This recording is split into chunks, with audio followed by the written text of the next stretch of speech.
Amigos, o mundo está em polvorosa. O exemplo de Donald Trump, né? American First, e esses discursos nacionalistas estão trazendo de volta uma discussão antiga a respeito de xenofobia, e hoje é o nosso tema. Nós vamos conversar sobre esse assunto aqui com o Dr.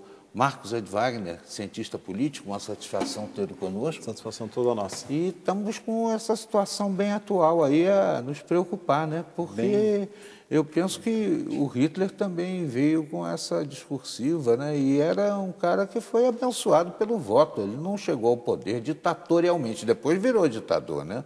Mas quando chegou, era Nationalitzen, Deutsche Apartheid, era um homem festejado. Como é que o senhor está vendo essa história? Aliás, começando do início, qual é a diferença que há entre xenofobia e essa coisa desse nacionalismo acerbado aí? Bom, dizer que tem uma diferença, ela, se tivesse, seria muito tênue, né? Porque a partir do momento que há uma xenofobia, você predispõe um tipo para poder viver no país, proteger o nacionalismo, você estaria discriminando, né? Então, acho que se há uma diferença, ela seria muito tênue. O Trump, como o senhor bem falou, ele foi eleito e com a eleição dele eu já vi com reserva se o povo americano não acabou ele mesmo aceitando esse tipo de conduta. Porque o que nós temos vendo essa semana, a Inglaterra sofreu 3 ataques terroristas.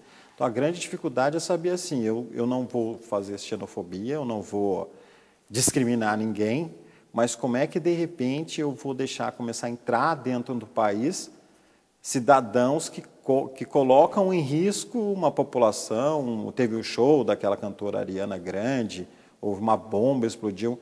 Então, nós estamos aí entre a cruz e a espada. E não é só a Inglaterra, né? A Alemanha, a França, está todo mundo sacudido aí, né?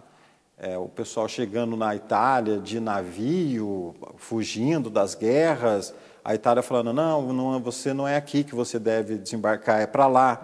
Manda para o outro, o pessoal morrendo no mar. E vem gente de terror infiltrada nesses fugitivos, aí que né? tal, eles estão dizendo que uma das defesas é justamente essa. Se você deixa entrar, vamos dizer assim, abrir a porteira, receber todo mundo, vamos ser solidários, de repente você está abrindo a porta para poder instalar ali bases, facções terroristas dentro do seu país. Não que só isso vai evitar, mas o problema também de se criar simpatizante dentro do próprio país. O perigo, o jovem dentro daquele início de vida, com aquelas ideias, de repente ele começa a ser simpatizante, aí ele começa a fazer parte e não há nenhum biotipo para dizer que aquela pessoa ali é um terrorista, não que acha, mas há uma discriminação. Com pessoas até que não se pode dizer que não são nacionais, né? Porque são oriundos, né? Oriundo é quando é italiano, né? São oriundos que acabam nascendo lá na França, na Inglaterra, na Alemanha. São pessoas que vieram com famílias, né? E se tornaram cidadãos daquela... Fica um negócio difícil. Como é que a Inglaterra vai botar para fora o cidadão que tem a dupla cidadania árabe e inglesa?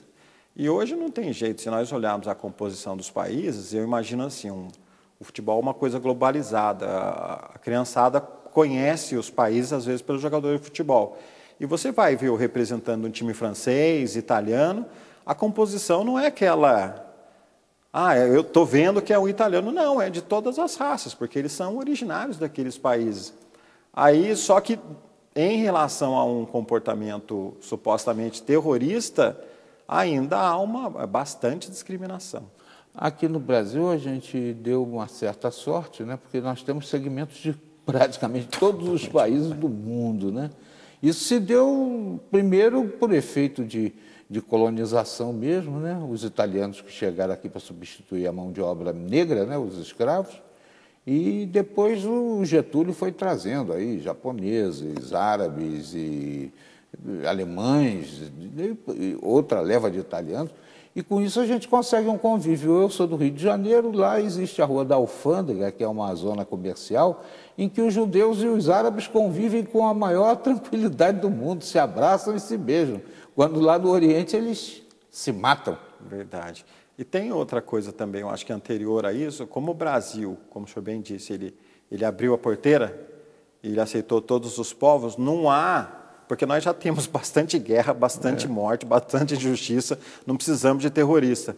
Mas não há, assim, um ódio em relação ao Brasil.